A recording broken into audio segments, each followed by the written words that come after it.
तो CES 2026 ये सिर्फ कोई ट्रेड शो नहीं है, ये वो जगह है जहां भविष्य की पहली झलक मिलती है। चलिए आज हम 3 ऐसी जबरदस्त टेक्नोलॉजीज को देखते हैं जो हमारे जीने, काम करने और खेलने के तरीके को हमेशा के लिए बदलने वाली हैं। तो चलिए शुरू करते हैं क्योंकि भविष्य अब यही है। सबसे पहले बात करते हैं टेंसर की, पर्सनल रोबो कार की। जरा सोचिए, एक ऐसी कार जो सिर्फ खुद ब खुद चलती ही नहीं बल्कि अपनी साफ सफाई भी खुद ही कर लेती है। मतलब ये सिर्फ एक गाड़ी नहीं रही, ये तो आपका अपना पर्सनल रोबोट बन गई। और फिर आता है ओमनी वेयरेबल चिप। ये एक छोटा सा डिवाइस है जो गले में पहना जाता है।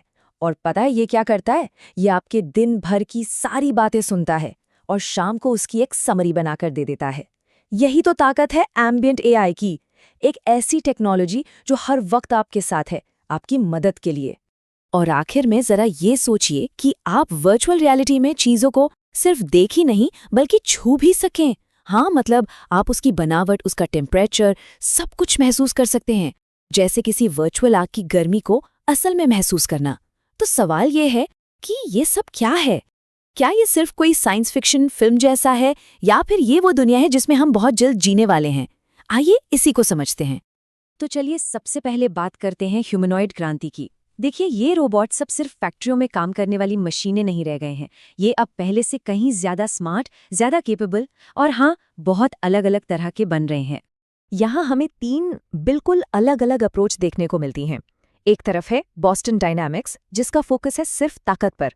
दूसरी तरफ है शार्पा, जो सटीकता यानी प्रिसिशन पर काम कर रहा है। और फिर है रियोबोटिक्स, जो इमोशंस पर ध्यान दे रहा है। ये साफ बताता है कि ह्यूमनॉइड्स का फ्यूचर कितना डाइवर्स होने वाला है। तो मिलिए एटलस से।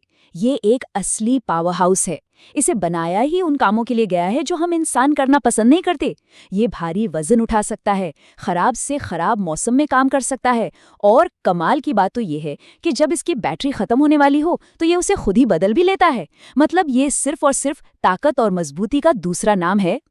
तो जहां एटलस सिर्फ ताकत की बात करता है, वहीं शार्पा का रोबोट नॉर्थ बिल्कुल उल्टा है। इसका फोकस है सटीकता पर। आप सोच कर देखिए, एक ऐसा रोबोट जो इतना सेंसिटिव है कि अपने उंगलियों से सिर्फ छू कर ये बता दे कि कोई चीज कागज है या प्लास्टिक। और इसी वजह से ये बहुत ही नाजुक काम भी बड़ी आसानी से कर पाता है। तो क्या रोबोट सिर्फ फैक्ट्री में काम करने या लड़ने के लिए ही होते हैं? ये एक बहुत जरूरी सवाल है, क्योंकि जब भी हम ह्यूमनॉइड्स के बारे में सोचते हैं तो हमारे दिमाग में या तो फैक्ट्रियों की तस्वीर आती है या फिर जंग के मैदान की। लेकिन क्या हो अगर इनका मकसद कुछ और ही हो? और इसी सवाल का जवाब लेकर आया है रियोबोटिक्स। ये लोग एक बिल्कुल अलग रास्ते पर हैं। ये ऐसे रोबोट बना रहे हैं जो सिर्फ काम नहीं करते बल्कि हमारे साथ कनेक्ट होते हैं।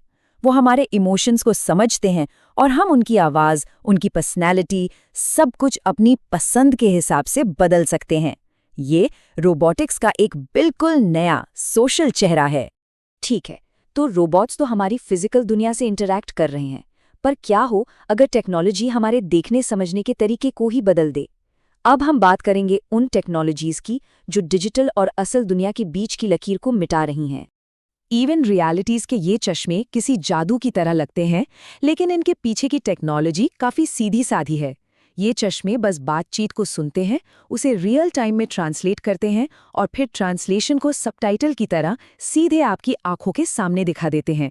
मतलब भाषा की कोई दीवार ही नहीं बचेगी।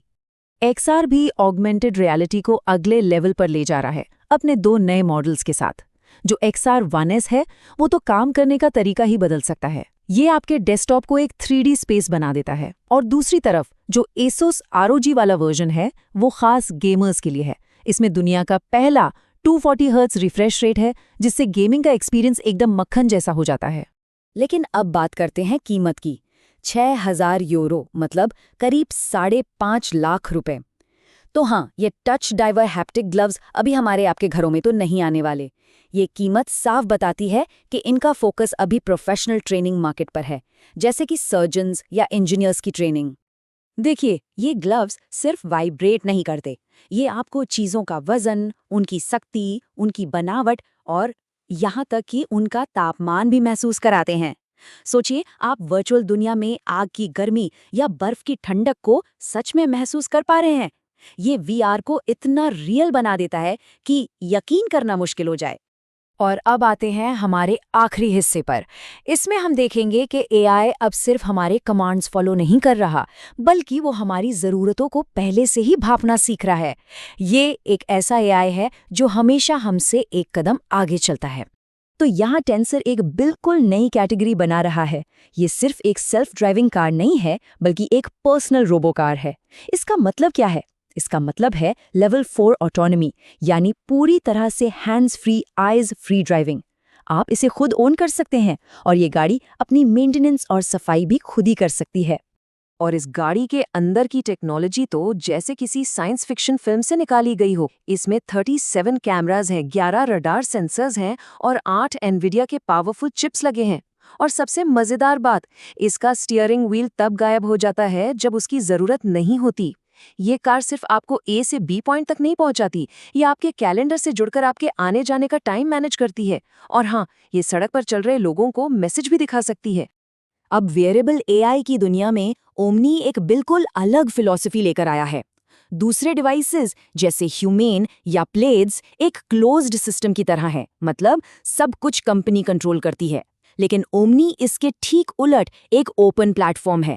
ये ओपन सोर्स है। इसका मतलब आपका अपने डेटा पर पूरा कंट्रोल है और इसे 2000 से ज्यादा ऐप्स के साथ जोड़ने की आज़ादी भी है। तो ये सिर्फ एक गैजेट नहीं, बल्कि एक पूरा का पूरा प्लेटफॉर्म है। एलजी का भी एक बहुत बड़ा विजन है, जिसे वो अफेक्शनेट इंटेलिजेंस कह रहे हैं। ये आइडिया है एक सेंट्रल एआई असिस्टेंट का, जिसका नाम है क्लॉइड, जो घर के सारे स्मार्ट डिवाइसेस से बात करता है और उन्हें मैनेज करता है। और ये वादा है एक जीरो लेबर होम का, मतलब एक ऐसा घर जहां एआई आपके लिए हर काम संभाल लेगा। तो जब ये सारी टेक्नोलॉजीज एक साथ मिल जाती हैं, तो उसका हमारे भविष्य के लिए क्या मतलब है? हम आखिर किस तरह की एक नई रियलिटी में कदम रख रहे हैं? देखिए, सबसे बड़ी बात यह है कि ये तीनों ट्रेंड्स अलग अलग नहीं हैं, ये सब मिल के एक ही भविष्य बना रहे हैं। रोबोटिक्स एआई को एक शरीर दे रहा है, ऑगमेंटेड रियलिटी उससे देखने के लिए आंखें दे रही है, और एम्बिएंट एआई उसे एक ऐसी चेतना दे रहा है जो हर वक्त हर जगह मौजूद है। और ये सब हमें एक आखिरी और शायद सबसे गहरे सवाल पर लाकर छोड़ देता है कि जैसे जैसे हमारी मशीनें और ज्यादा इंसानी होती जाएंगी, हम इंसान क्या बन जाएंगे।